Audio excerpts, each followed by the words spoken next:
Friends, आज हम लोग DElEd first year second same की क्लास को पढ़ रहे हैं। ये हमारा विषय है वर्तमान भारतीय समाज एवं प्रारंभिक शिक्षा।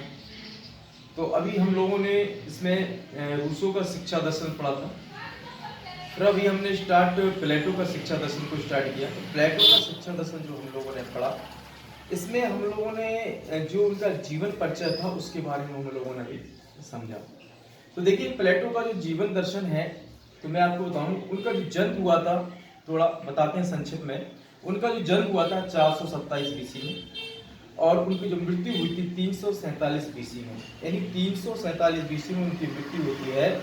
और वह 80 वर्षों तक जीवित रहते हैं। 80 वर्षों के अपने जीवन काल में उन्होंने शिक्षा की क्रांति में, शिक्षा के क्षेत्र में बहुत बड़ी क्रांति की, यानी एजुकेशन में एक रेवोल्यूशन लाने का काम किया है। ये रेवोल्यूशन इतना बड़ा रेवोल्यूशन था कि वो शिक्षा को एक आत्मा से जोड़ना चाहते थे। देखिए, आज मैं बताता हूं मैं आपको, उनकी जो शिक्षा थी वो क्या करना चाहते थे कि एक आत्मा से जोड़ना चाहते थे। आत्मा यानी सॉल। वो कहते थे कि शिक्षा ऐसी होना चाहिए कि जो आत्मा से जुड़े। उनका मतलब ये है, कहने का मतलब कि वो एक बिल्कुल वास्तविकता, एक आदर्शवादी की तरह उनकी सोच थी। और वे चाहते भी थे कि शिक्षा जो है, अगर आदमी शिक्षित हो तो एक शिक्षित होता है तो अपना जीवन क्या करे, परिपूर्ण सही तरीके से अपने जीवन व्यतीत कर सके। सबसे मेन पॉइंट इनकी ये है कि उन्होंने एक शिक्षा शास्त्री, महान शिक्षा शास्त्री इसलिए वो रहे हैं कि उन्होंने सबसे पहले, मैं आपको बताऊं कि उन्होंने जब उनका जब वो 20 वर्ष के थे तो उन्होंने सुकरात के निर्देशन में शिक्षा ग्रहण की। जब 399 बीसी में सुकरात को मृत्युदंड दिया जाता है तो वो आकर के क्या करते हैं, एक एकेडमी अपना शिक्षा ग्रहण करते हैं। और शिक्षा ग्रहण करने के बाद वो क्या करते हैं, जीवन अपरांत शिक्षा ग्रहण करते रहते हैं और यहीं पे अपने ग्रंथ लिखते हैं। उनके जो ग्रंथ थे, हम समझते हैं द रिपब्लिक सबसे बहुत ही ज्यादा इंपोर्टेंट रिपब्लिक है, स्पोलॉजी है, और दूसरा है एक द स्टेटमैन है, दी लॉज है। ग्रंथ तो काफी उन्होंने लिखे हैं, लेकिन 4 जो ग्रंथ हैं ये उनके काफी इंपोर्टेंस है। लेकिन ये कारण क्या है कि प्लेटो क्या कर रहे थे कि एक रेनिचा जो था, एक धर्म सुधार आंदोलन जो था, उसके बारे में उन्होंने पुनर्जागरण की बात की है। यहाँ पे जो पुनर्जागरण जो हो रहा था वो बौद्ध और जैन कर रहे थे। वहां पे अरस्तु, प्लेटो, सुकरात ये तीनों कर रहे थे। यहाँ पे जो पुनर्जागरण का रीजन था कि लोगों के अंदर जो अंधविश्वास था, जो धार्मिक रूढ़िवादी सोचें थी, उनको खत्म करके एक नई सोच लाने का काम कर रहे थे। ये उनकी सोच थी। आइए हम लोग देखते हैं प्लेटो के शैक्षिक विचार क्या थे। प्लेटो क्या सोचते थे, उनके शैक्षिक विचार क्या था, इसके बारे में हम लोग समझते हैं। देखिए, प्लेटो को शिक्षा को एक महान वस्तु मानते थे। प्लेटो कहते थे कि शिक्षा जो है वो एक महान वस्तु है। महान वस्तु मतलब क्या है, जैसे कि मेरे पास एक लक्सर का बोर्ड मार्कर है। अगर मेरे पास बोर्ड मार्कर नहीं होगा तो मैं इस पर लिख नहीं सकता हूँ। तो इसका मतलब क्या है, कोई वो साधन मानता है, मेरे लिए एक साधन है ब्लैक बोर्ड लिखने के लिए। इसलिए वो कहते हैं शिक्षा भी क्या है, मनुष्य के लिए एक साधन है, ये बहुत ही इंपोर्टेंट वस्तु है। और इसके ही सहारे, यानी शिक्षा के ही सहारे आदमी अपना जीवन यापन कर सकता है, उनका कहना था। दूसरा हम देखते हैं, प्लेटो राज्य को स्थापित के लिए शिक्षा को वास्तविक साधन मानते थे। वो कहते थे अगर राज्य का स्थापना करना है और राज्य का निर्माण करना है तो सबसे पहले आपको क्या करना पड़ेगा, आपको शिक्षा करने में आपको शिक्षित होना चाहिए। आपका जो राज्य के जो लोग हैं उनको शिक्षित होना चाहिए, तभी आप राज्य का निर्माण कर सकते हैं। अगर राज्य की जनता शिक्षित नहीं है तो वो राज्य का निर्माण नहीं हो सकता है, वो डाकुओं का झुंड बन जाएगा। वो देश क्या होगा, वो राज्य क्या होगा, एक डाकुओं का झुंड होगा और वो कभी किसी को भी लूट लेगा। अगर वो शिक्षित होंगे तो व्यक्ति क्या कर सकते, किसी के साथ गलत काम नहीं करेंगे। ये उनकी सोच थी। दूसरा हम देखते हैं, उसके अनुसार समाज को, नागरिकों को चरित्र का निर्माण होता है, नियमों द्वारा सुधारा नहीं जा सकता है। उनका मतलब ये था, उसके अनुसार समाज के नागरिकों के चरित्र को नियमों द्वारा सुधारा नहीं जा सकता है।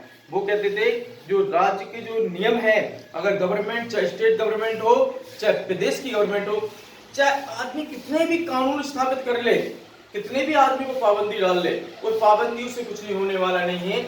अगर आदमी व्यक्ति के अंदर आप शिक्षा डाल दो तो वो क्या करेगा, सही और बुरे का मतलब वो समझ जाएगा और सही रास्ते को अपने आप चलने लगेगा। ये प्लेटो का कहना था।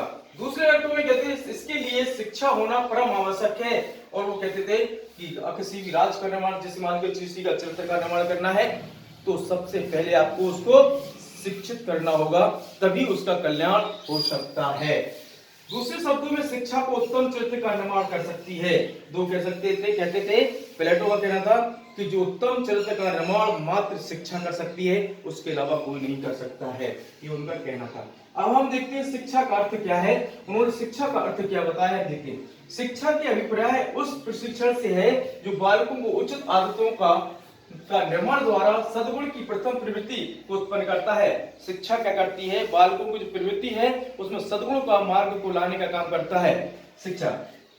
जो आप में जीवन के आरंभ से अंत, जो जीवन के आरंभ से अंत तक उस वस्तु की घृणा उत्पन्न करता है, क्या करता है, उस वस्तु का घृणा उत्पन्न करता है जिससे आपको घृणा करनी चाहिए, और उस वस्तु के प्रति प्रेम उत्पन्न करता है जिससे आपको प्रेम करना चाहिए। मेरी दृष्टि में यही सच्ची शिक्षा है।